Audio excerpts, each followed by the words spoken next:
Several years ago, we were doing work with a startup we loved. Their CMO is one of the smartest people I've ever worked with, and they had a crackerjack team for all things content, social, web, email, and more. About 6 months into our working relationship, I approached the CMO and suggested we start discussing measurement with the CEO and with the president. He did not want to do it. In fact, he was pretty adamant against it. His thinking was it opened more of a door to what wasn't working, which we all use to drive our decisions. But he thought the two co founders would solely focus on that versus the bigger picture or even the success that we were having. But as I am wont to do, I kept bugging him and bugging him. I kept telling him it's important. It's important to measure our work. And he finally acquiesced. As a marketing group, my team and his, we created a 20-slide deck packed with campaign results, charts, benchmarks, engagement rates, attribution models, the whole shebang. We spent hours slicing the data, tightening the visuals, and ensuring it showed the information needed to make decisions. The CMO and I then met with the CEO and the president to show them our great results and a few places where we were going to recommend some shifts in strategy. 5 minutes in, the CEO said, wait, what am I looking at here? This all just looks like you're busy. It doesn't tell me anything. Can you just tell me if all this money I'm spending on you guys is working or not? Yeah. So you can imagine I avoided the CMO's eyes because I knew what he was thinking. And I was not wrong. He was not happy with me. He knew what their response would be, and he let me talk him into doing it anyway. I still stand by it's important, but we learned a very valuable lesson. After he and I licked our chops and he said to me, I told you so like 100 times, I approached it from a different angle. I knew we had plenty of data to tell a compelling story, but we had forgotten one tiny thing. We had forgotten to actually tell the story. On this week's SpinSucks podcast episode, we'll talk about how to create a clear narrative from your data, how to uncover the story your numbers are telling, ways to make that story clear, relevant, and impossible to ignore, and how to stop reporting and start influencing.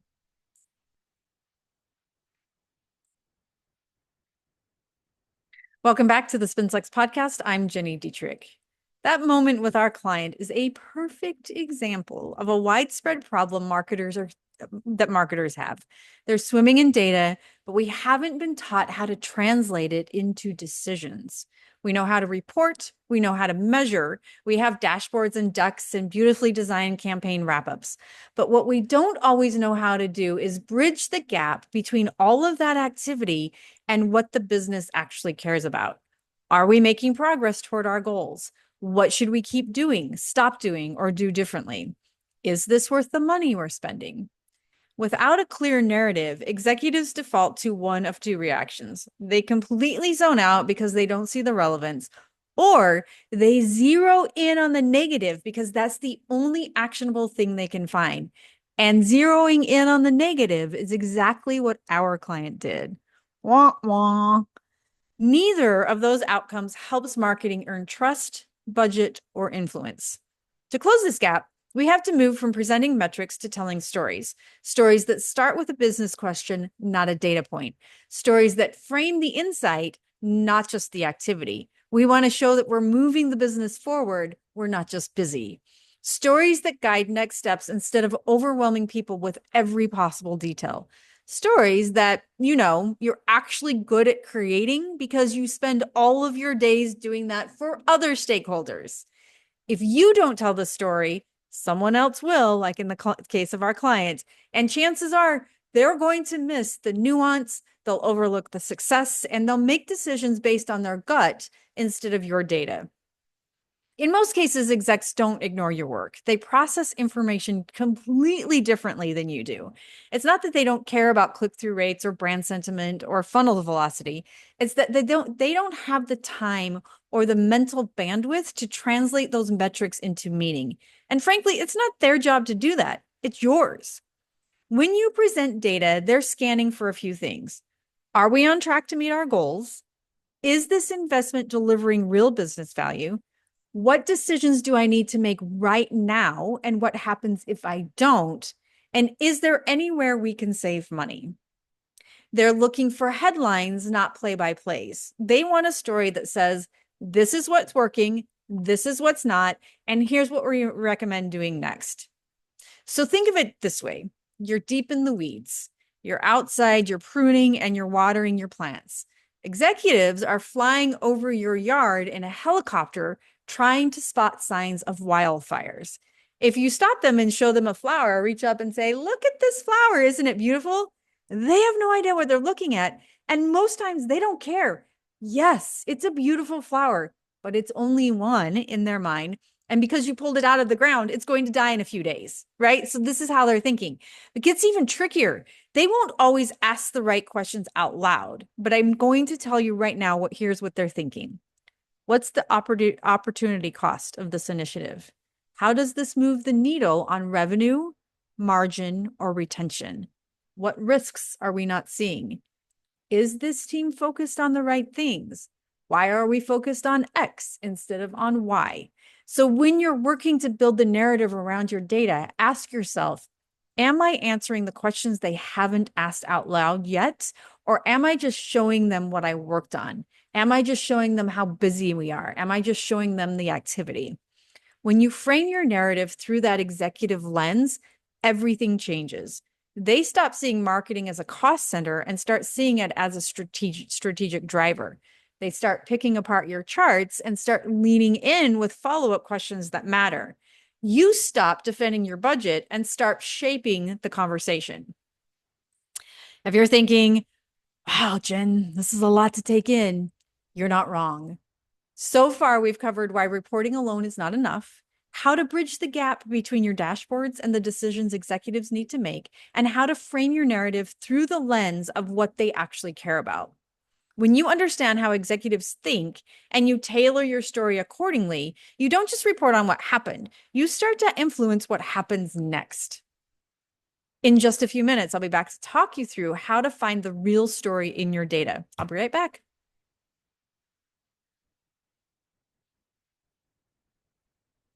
Welcome back.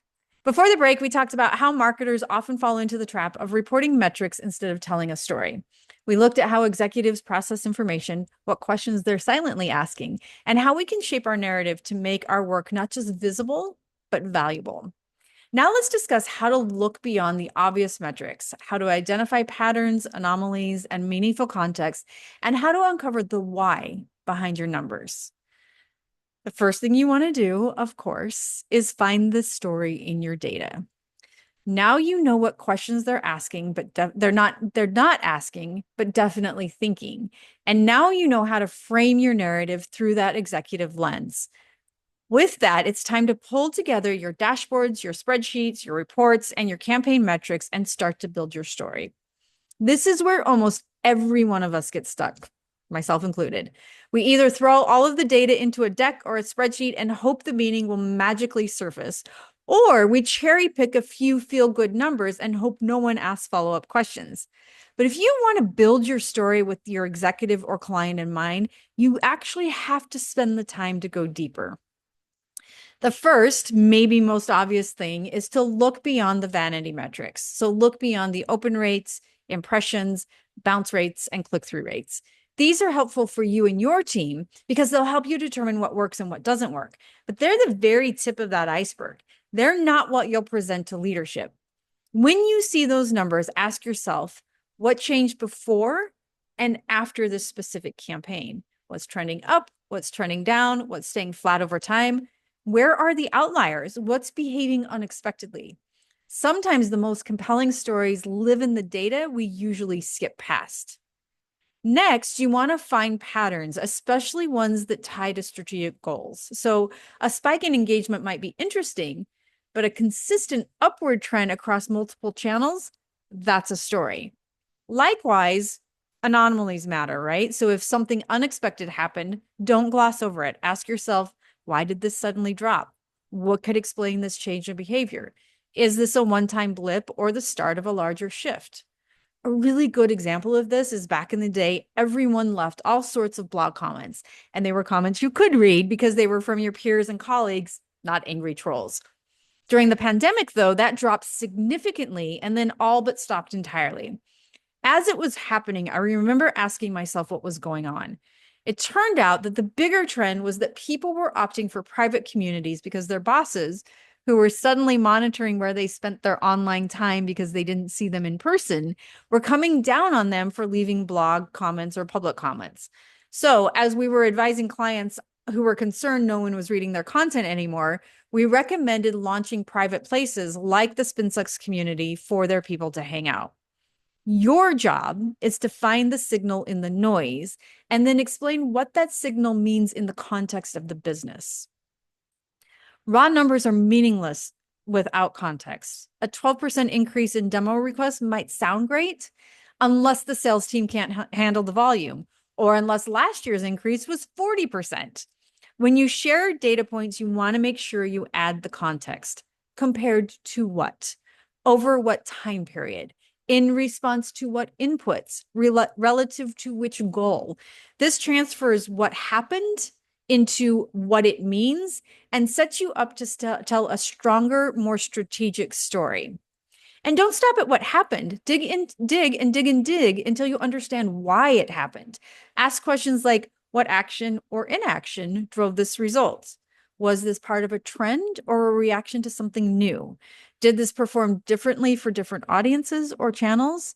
The why is the heartbeat of your narrative. It's what helps you explain cause and effect and make the leap from reporting to recommending. Next week, we're going to pick up right where we left off here, starting with how to find that story in your data. We're going to explore the 4 types of data stories every marketer should recognize: confirmation, revelation, warning, and opportunity, and how to use them to guide strategic action and maybe even earn more budget. So if you've ever stared at a spreadsheet thinking, there's something in here, I just don't know what it is, next week's episode is for you. Until then, go look at your last marketing report with fresh eyes and ask yourself, what story is this data trying to tell me?